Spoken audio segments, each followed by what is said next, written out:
በስመ አብ ወወልድ ወመንፈስ ቅዱስ አሐዱ አምላክ አሜን። ክርስቶስ በእውነት በታላቅ ስልጣን ኃይል ተነስቷል።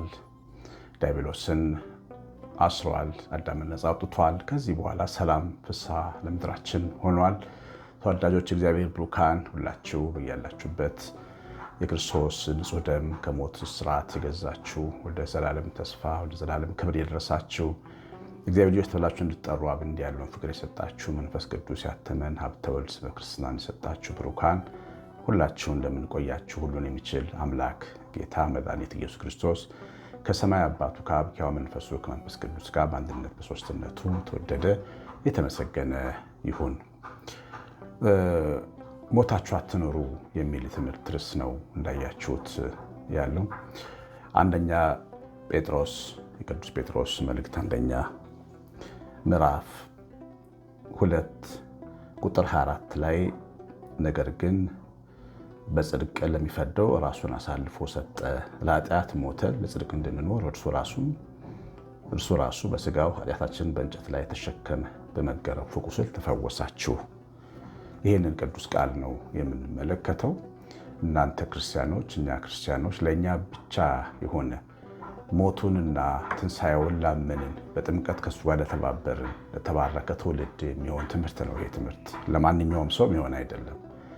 ምክንያቱም ይሄ ዕዳ ላለበት ትውልድ የሚነገር የአደራ ቃል ነው። እኛ ክርስቶስ መስቀል ላይ ዋጋ የከፈለልን ሰዎች ነን። በጸጋው መዳናችንን የምናምን ሰዎች ነን። የክርስቶስ ጸጋ የክርስቶስ የማዳን ስራ እኛን በነፃ አድኖናል። ስለዚህ በጸጋ መዳናችንን እናምናለን። ግን ይሄ በጸጋ የዳንበት ስጦታ ዋጋ የተከፈለበት መሆኑን ደግሞ እንዳንረሳ ነው የስምዖን ጴጥሮስ መልእክት። በጽድቅ ልንኖር ለኃጢአት ልንሞት ነው ክርስቶስ መስቀል ላይ የተሰቀለልን። ለኃጢአት ነፃነት እንድናገኝ አይደለም። አዎ የተሰጠን ስጦታ ወይም ጸጋ ከጉልበት ከአቅም ከኛ ልክ በላይ ነው እና እጅግ በጣምም ደስ የሚያሰኝ የምስራች ነው። መጽሐፍ ላይም ወንጌል ተብሎ ተጽፎ ተቀምጧል። የምስራች ማለት ነው። እኛ የጥፋት ልጆች፣ የሞት ልጆች፣ የቁጣ ልጆች ነበርን። አባቶቻችን አያቶቻችን በዚያ መንገድ ኖረዋል። ብዙዎቹም ለ1000 ዓመታት በሲኦል ቅጣት ተቀጥተዋል። በነፍሳቸው እሳት ውስጥ ገብተዋል። ነገር ግን ክርስቶስ መስቀል ላይ ሲወጣ ለሰው ልጅ በወህኒም ላሉት ነፃነትን ሰበከ፣ ሰላምን ሰጠን። እኛ ዛሬ የምንገባው ንስሐ የምንናዘዘው ኃጢአት ይቅር እንዲባል የሆነው ክርስቶስ ስለሞተ ነው። አለዛ እኛ የምንናዘዛቸው ኃጢአቶች ሁሉ በእግዚአብሔር ፍትሐዊነት ፊት ሞት ነበር የሚያስፈርዱብን።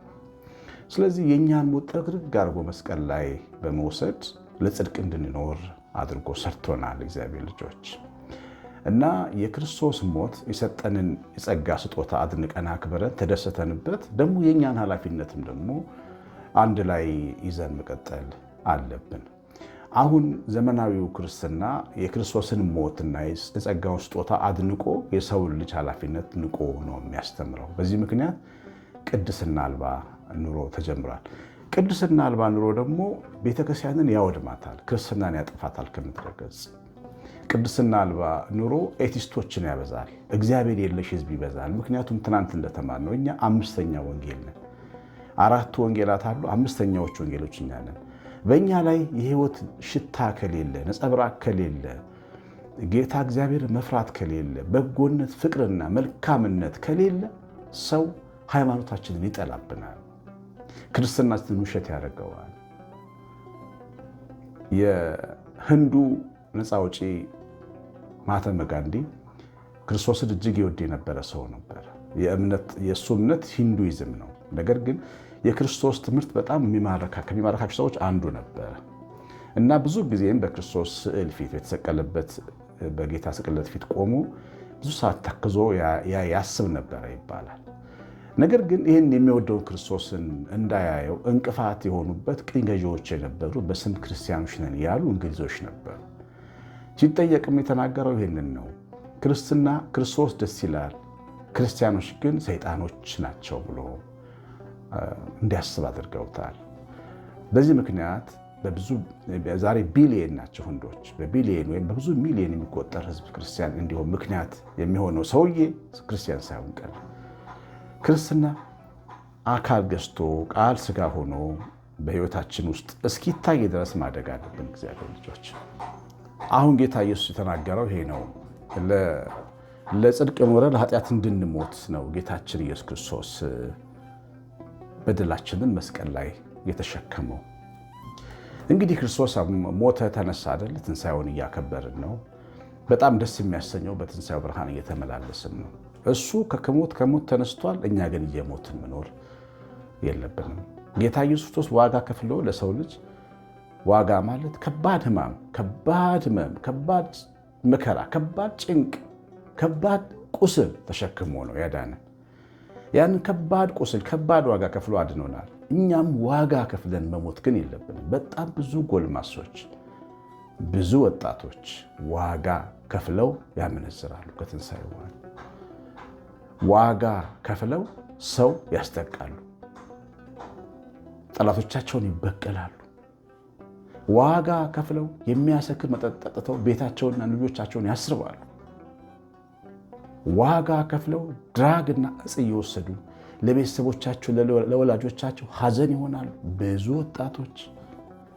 ክርስቶስ ግን ዋጋ የከፈለው ለበደላችን ነው። እሱ ከሞት ተነሳ፣ ዋጋ ከፍሎልን፣ እኛ ግን ቆመን ሞትን ማለት ነው። ትንሣኤውን ምናምን እንኳን አደረሳችሁ የተባባልን ትንሣኤው ጋር አብረን መቆም አለብን።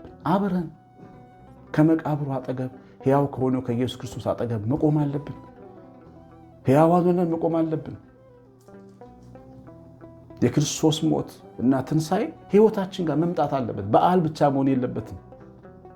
ኑሯችን፣ ቤታችን ውስጥ በጣም ብዙ ሰዎች እየሞትን ነው። አንዳንዶቻችን ደግሞ መንፈሳዊ ነን።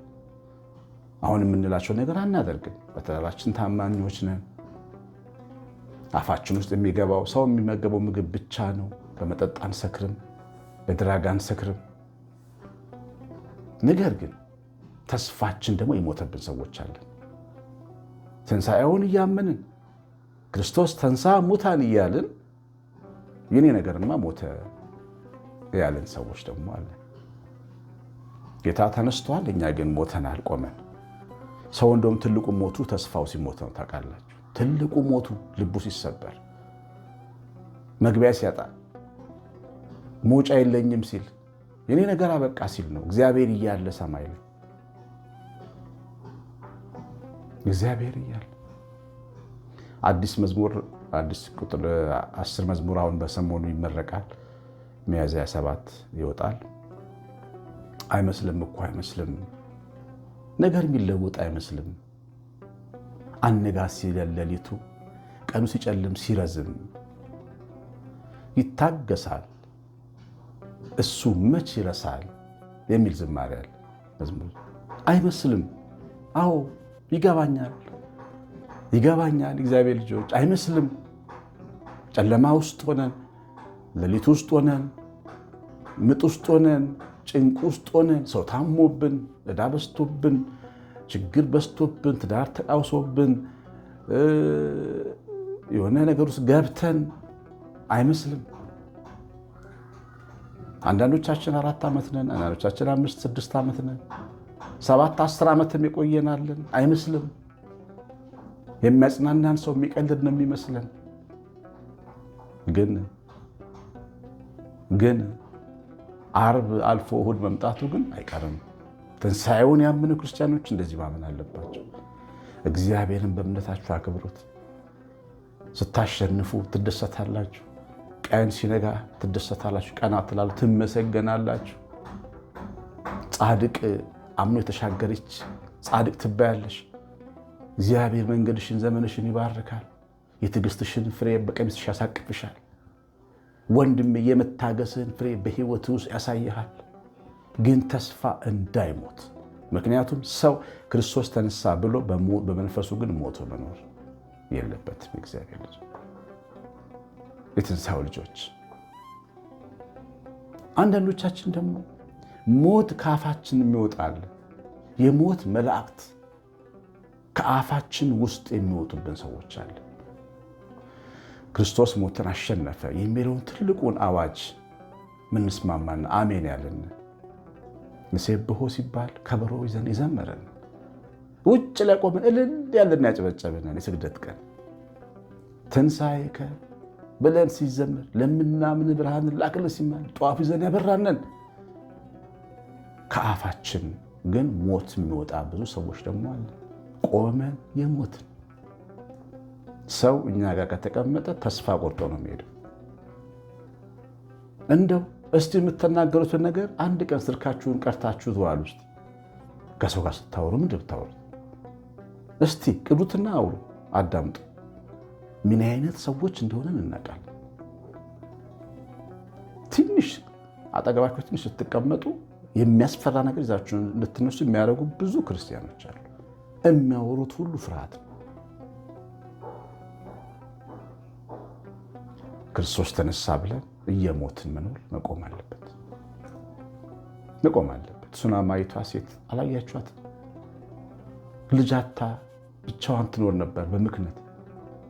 ነቢዩ ኤልሳ ሰው ላከባት፣ ጊያዝን ላከባት። ምን ቸገረሽ? እባክሽ ለንጉሥ ልንገርልሽ ወይ ምን ላርግልሽ? አንቺ ባለውለታዬ ነሽ፣ ምን ላርግልሽ ሲላት ሁሉ ነገር አለኝ፣ በሀገሬ እኖራለሁ፣ ተከብሬ እኖራለሁ፣ ምንም ነገር አልጎደለብኝም አለች። ግን ልጅ አልነበራትም፣ መክና ነበር። ልጅ የለኝም የሚል ለቅሶ ላይ ብትሆን ኖሮ ቀድሞ ካፏ የሚወጣው እሱ ነበር። ግን እሷ ያላትን ነበር የምታየው፣ ካፏ ምስጋና ነበር የሚወጣው። ልጅ እንደሌላት የነገረው ጊያዝ ነው፣ እሷ አይደለች የተናገረች። በቃ እንግዲህ ወሳለ ልጅ ትወልጃለሽ አለ። እንዳለውም ወንድ ልጅ ወለደች። ወንድ ልጇ ደግሞ እንደገና ታመመ። በታመመ ጊዜ ሳታስበው እጇ ላይ ሞተ። እጇ ላይ ሲሞት ወይኔ ወይኔ አንድ ልጄ ብላ አልጮችም። ከአፏ ሞት አይወጣም፣ ህይወት ነበር የሚወጣው። ኤልሳ አልጋ ላይ አስተኝታ ወደ ቀርሜሎስ ወሰደች። ለምን ዋሸኸኝ? ለምንድን ነው የሚሞት ልጅ የሰጠኸኝ አለችው ኤልሳ። በልናና ልጄ ላይ ጸልይ አለች። በመንገዷ ሁሉ ስትሄድ የት እየሄድሽ ነው? አይ ደህና ነኝ። ባሏ የት እየሄድሽ ነው ስላት ደህና ነኝ። ጊያዝ ምን ነካሽ ስላት ደህና ነኝ። ክፉ ካፏ አይወጣም። ማን እንዳስተማራት አላውቅም። እግዚአብሔር ያስተማራቸው ከእግዚአብሔር የተማሩ ብሩካን ምድር ላይ እንዳሉ ማሳያ ናት። አንደበቷ ውስጥ ሞት የሚባል ነገር የለም። ኤልሳ መጥቶ ልጇ ላይ በጸለየ ጊዜ ከሞት ተነሳለ። ሱነማዊቷ ቢሞትም ልጇ ለቅሶ አልተሰማም፣ ተዘግቷል ደጇ። በከንፈሮቿን እያለች ደና ልጇ ተነሳ ቆመ እንደገና። ብድግ አለ ልጇ። አያችሁ፣ ሞት ካፏ አልወጣም፣ አልፈቀደችም። እሷ በብሉይ ኪዳን በጨለማው ዘመን በጥላው ዘመን ኖራ እንዲህ ከሆነች አዲሱ ኪዳን ሞት የተሸነፈላቸው ክርስቲያኖች አውቃለሁ፣ ጫናው ከባድ ነው። አውሩት አውሩት ያሰኛል፣ በሉ በሉ ያሰኛል። ግን ካፋችን ሞት እንዳይወጣ፣ መሸነፍ እንዳይወጣ፣ ችግር እንዳይወጣ፣ ምሬት እንዳይወጣ፣ ቆመን እንዳንሞት፣ ሰው እኛን ሲያዳምጥ ተስፋ እንዲሰማው አድርጎ ምንም ሳይኖራችሁ ልጇ ሞታ ነው ደህና ነኝ ያለችው። ምንም ሳይኖራችሁ ተስፋ አድርጉ እግዚአብሔርን። ቀን ይመጣል በሉ። አይዟችሁ ልጆቼ፣ አይዞሽ ሚስቴ፣ አይዞ ባሌ፣ ቀን ይለወጣል በሉ። ሀገር ሰላም ትሆናለች በሉ። መድሪ ሰላም ትሆናለች በሉ። እግዚአብሔር ይታረቃል፣ እግዚአብሔር ይቅር ይላል። አታዩም? ጸሎት ጸልየን ነበር። ጦርነት ምድራችን ላይ ነበር። ጦርነት ሰዓት ጨለማው ሲገፈፍ አታዩም? እግዚአብሔር ይሰማይ አግዝ የለም። እግዚአብሔር ልጅ የማይለወጥ ነገር የለም። የሚለወጠው ግን በጉልበት ሳይሆን በእምነት ነው። ጻድቅ በእምነት ይድናል። የሎጥ አገር ሰዎች 10 አማኞች ጻድቃን ቢኖሩ ኖሮ ሎጥ ሊኖርባት ሀገር አጠፋም ነበር። ህዝብ እንኳን ሁሉ ህዝብ ባያምን እንኳን ጥቂት እግዚአብሔርን ተስፋ የሚያደርጉ ሰዎች፣ መልካም የሚያምኑ ሰዎች ቢኖሩ ሀገር ከጥፋት ትድናል። እግዚአብሔር ልጆች እና ቆሞ ከመሞት መጠንቀቅ ያስፈልጋል። ትንሣኤውን እያመንን በትንሣኤው ብርሃን እየደመቅን የምንኖር ብሩካን ነንና ይህን በደንብ ማሰብ አለብን። እግዚአብሔር ይባርካችሁ። የሰማነውን በልባችን ይጻፍልን። መንፈስ ቅዱስ ይቀድሳችሁ፣ ይባርካችሁ። እግዚአብሔር ቸርነት ይነታችን የእመቤታችን ረድኤት በረከት የመላእክት ጥበቃ አብሮን በእውነት ክርስቶስ ተነስቷል። ብርሃኑ ቤታችሁ ይግባ፣ ልባችን ውስጥ ይብራ። የጌታችን ብርሃን፣ አሸናፊው ብርሃን፣ ድል አድራጊው ብርሃን፣ ዓይን ከፋችሁ ብርሃን፣ ቀዳሹ ብርሃን፣ ምስጋናን የሚያበዛው የልብ ብርሃን በውስጣችን ይብራ። ትምህርቱ ላይ ኮሜንት አድርጋችሁ ደግሞ በተኑ ላይክ በተኑ ተጭናችሁ ከቻላችሁ ደግሞ ቤተሰብ ሆናችሁ ሰብስክራይብ አድርጋችሁ ሼር አድርጋችሁ ውጡ። እግዚአብሔር እናንተን ዘራችሁን ይባርክ። ቀሲስ አሸናፊ ገብረማርያም ነኝ። ሰላም